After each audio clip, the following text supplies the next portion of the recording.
Hello, dear friends. We're sincerely glad to greet you again. Today we're going to talk with the esteemed Igor Mikhailovich Danilov. Greetings. Igor Mikhailovich, thank you so much for the previous video, for the truly frank and honest conversation, because this truth really puts a lot of things in their proper place. We are very grateful that now we can see better those reasons for indifference in the world and why we people sometimes pass by other people's misfortune and other people's suffering. Because the reason for this is our learned helplessness. We think that we supposedly cannot influence anything and supposedly we cannot change anything. And in fact, every time with this detachment, we demonstrate our own powerlessness and we reinforce this result again and again. And of course, your words that we people together can really influence and change a lot of things and build a beautiful world are a great support for us. Firstly, we can save this planet, and secondly, build a world where the dominant value will be human life and the lives of our children. I would also like to thank you on behalf of our viewers for these timely words of support, because just the day before, our viewers shared that they had such ambivalent thoughts. On the one hand, they feel enormous responsibility, enormous eagerness to do something and to act in order to bring about change, while on the other hand, they were hearing persistent thoughts that everything is lost, looking at what is happening in the world and how is it actually possible to reach everyone. The task is already so incredibly difficult and perhaps insurmountable. And then consciousness says, maybe this task has no solution at all. Therefore, there's certainly a request to comment on this situation. Does this task have a solution? Let's just say humanity has never faced a task that didn't have a solution. It's true. We cannot always see this solution right away. But believe me, there is no point in setting a task that humanity would not be able to solve. Sometimes we certainly have to make immense efforts. Naturally, there will be disappointments along the way, but there will also be upswings. Sometimes we rejoice at little successes more than at big victories, because from little successes, big victories emerge. Understanding and knowing this, we will nevertheless be able to come to what we strive for, but only if we don't give up, if we find the strength in ourselves and share this strength, knowledge and understanding with other people. Everything is actually simple. It is our consciousness that always complicates it, foists numerous doubts, and points out to us what is happening now.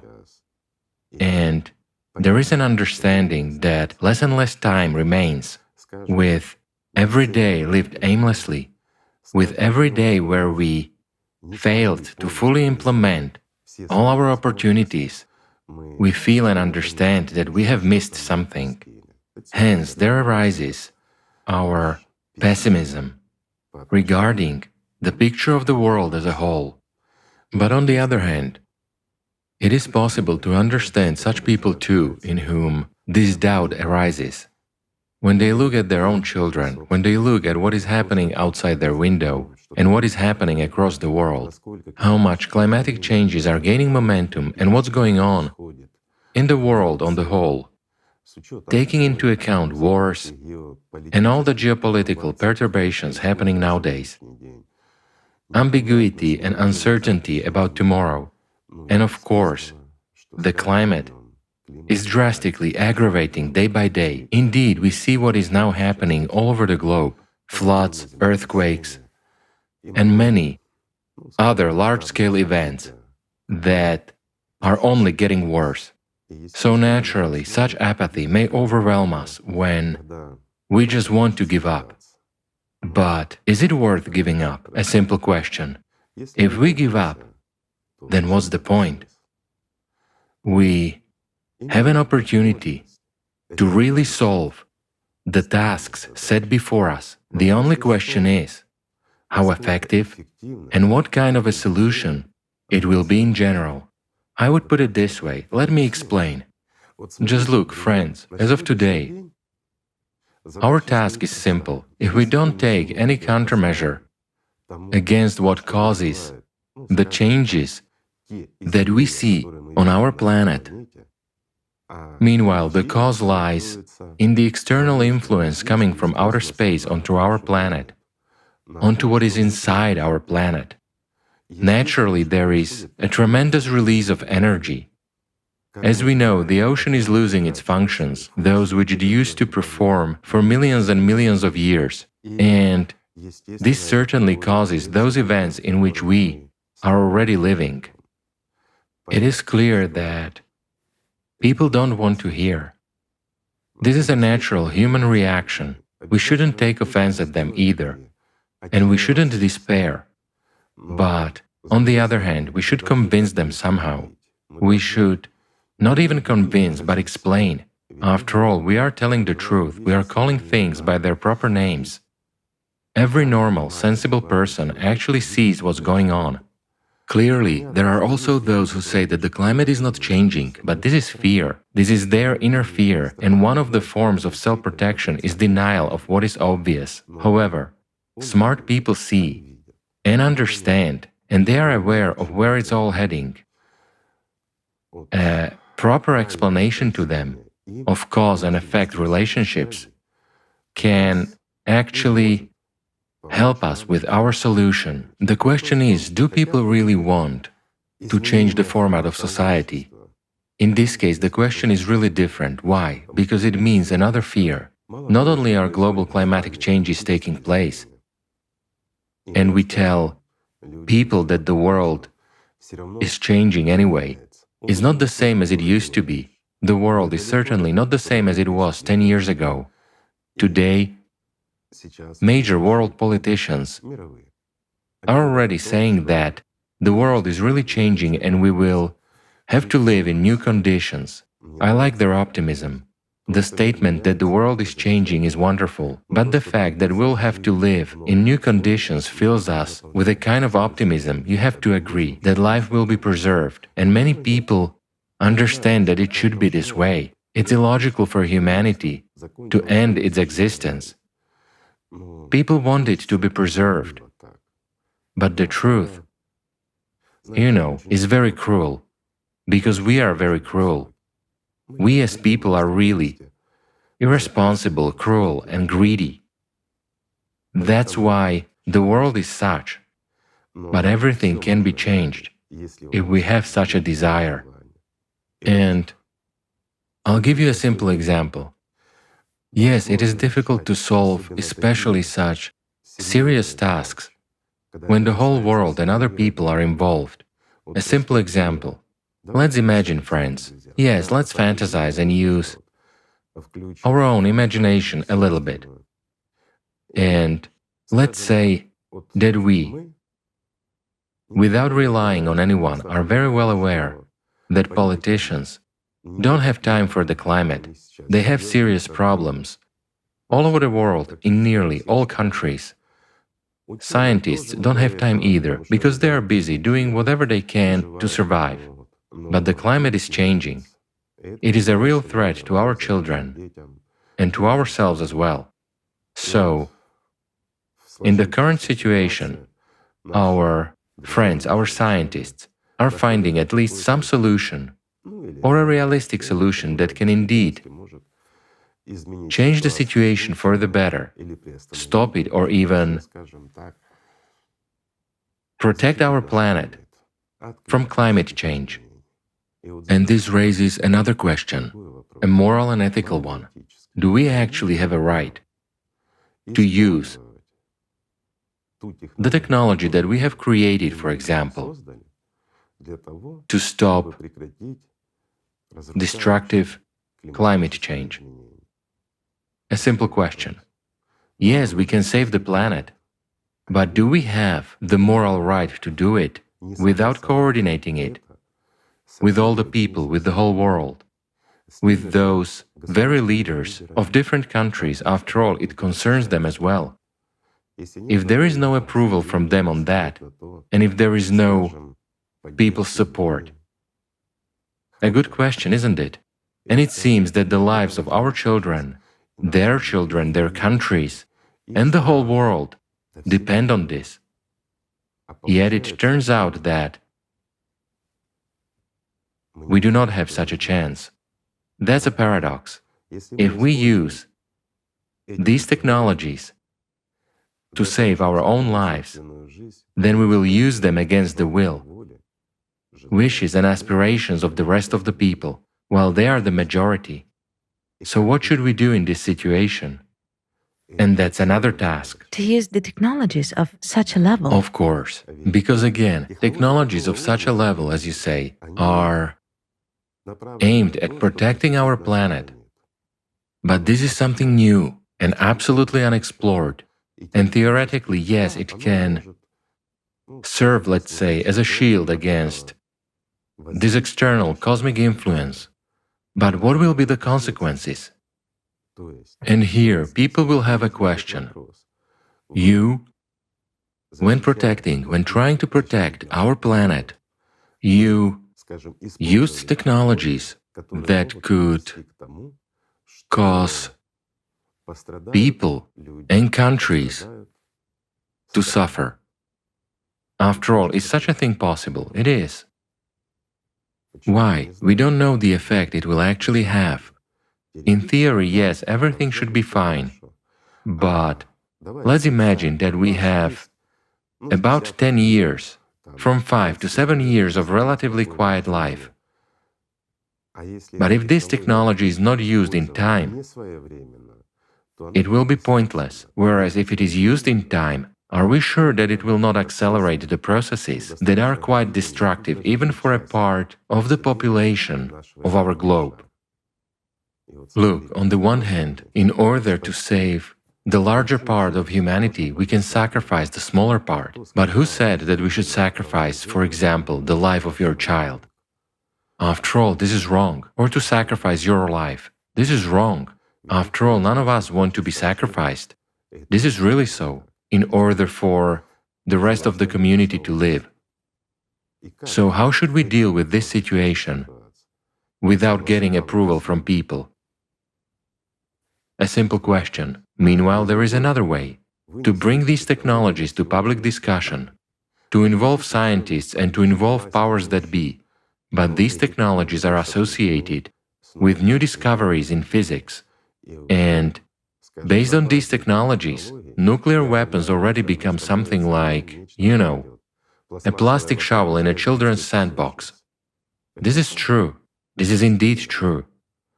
And then what? Then, in an attempt to get rid of one problem, we as humanity doom ourselves to what? To an existence as biorobots, with a single desire to serve our ruler. After all, it's really easy. Well, some people might say, why not use these technologies, for example, in building the creative society, right? There are a lot of people who don't know, don't want to, and have doubts. After all, it is possible to influence people and not to enslave them, but simply to make them agree to build the creative society. And for such people, in fact, many people wrote about this. I have a question for them. Isn't that violence? Of course it is violence. Yet, is it possible to build the creative society by starting with violence, with some revolutions, even if they are scientific and technical? But, in fact, it is violence against people. What does it mean to force people to make one or another decision? What right do we have to decide something for people? Where is the freedom of choice given to them by God? This is against the essence and therefore unacceptable. And look how interesting it is. We have a problem with many variables, yet we need to find a solution. I understand that the current picture of the world may, in general, give rise to hope in some of our friends and disappointment in others. But on the other hand, this is life. Life is always full of surprises, it is always full of some countercurrents and things we don't want. But that's why we are endowed with the mind. If we use it correctly, instead of us serving it, make it serve us and the entire humanity. Then I'm sure that we will be able to come to a specific decision necessary for us. However, what it will be like is up to people to decide. Based on all of this, I'll tell our friends the following. The time will come when we will stand at the crossroads. It is not far off. And based on this decision, all of us will act. However, we have two ways. Either to go with the flow, or simply to use other technologies. I'm not talking about mundane life. I am now talking about something higher. You know, no matter what the situation is in this world, and no matter what is happening here, it all concerns only our temporary existence on this planet. It is temporary anyway, just like our planet is temporary. It doesn't matter even if we succeed in resisting the external cosmic radiation in this cycle. If we manage to save this world, to save our own lives and the lives of our children, our planet will still come to an end someday, let it be in millions of years, or maybe even earlier. Everything depends on how the human community will treat this planet. But as of today, as we can see, we've been treating our planet in such a way that we deserve what is happening. Let's not delve into this subject, it is sad, but it's true, and each of us understands this. Let's better return to the issue of unsolved tasks. Tell me, are we humans really that stupid and heartless? Are we so mired in our own selfishness that we do not see simple, elementary, well-known and generally understandable things, such as elementary responsibility for our children? There is no such a thing as someone else's children in this world. Children are not to blame for anything, and even adults, to be honest, can hardly be blamed for much because our thoughts are imposed on us, evoking in us certain desires, hatred, anger, a desire to dominate someone, or to seize someone's possessions, or even up to a thought that someone deserves death. And we forget about simple words that should be the main ones for us, that there is nothing more important and valuable than human life. If we remembered this from the very beginning, we wouldn't have had this problem. We as the entire humanity would be engaged in improving everyone's life. We would be building a wonderful world instead of what we've been doing. However, for 6,000 years, we've been actually heading towards the outcome that we are now facing. Yes, we as a generation are the lucky ones, so to say, to meet the climate Cerberus eye to eye. But if God is with us, we can defeat even the Cerberus, while God is love. It is respect for one another. First and foremost, it's a union based on seemingly simple and natural human foundations. It is what should prevail in this world. However, in this world there prevails power, a desire for enrichment and hoarding. And nowadays, looking at what is happening in the world, many smart people understand perfectly well that we've been going the wrong way. But since they understand that we've been going the wrong way, then maybe they will understand where we, as humanity, should go. Maybe, for we do have a chance. So, friends, these are our tasks. It seems they have so many unknowns, and everything is kind of complicated. But on the other hand, if we look at it, anything is possible for a human being. We, as a society, as a unit, if we can find the strength within ourselves and really become a civilization, then we will manage to build both the creative society and the ideal society, and to reveal tremendous opportunities for each of us. If we find the strength within ourselves, and do you know where this strength is? Within ourselves. When we listen to doubts, when we are in a state of despondency, we spend our strength, which we could spend on victory, on resolving this difficult task with many unknowns, but we spend it on saying that there are a lot of unknowns here, and we don't know how to solve this task. Of course we don't know. That's why it's a task. That's why we need a solution, but we can solve it together. Instead of doubting and being idle, it is much better to look for solutions, to look for people in whom life glimmers and who have a sense of responsibility, not those who just try to shift the responsibility onto someone else, but those who can take on responsibility for their own children. And the question is very simple.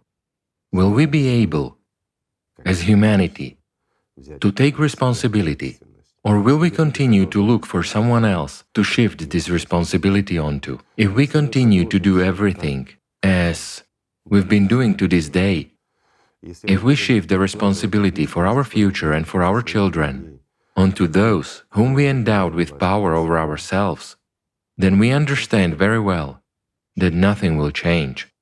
Then we shouldn't strain ourselves and try to solve this task.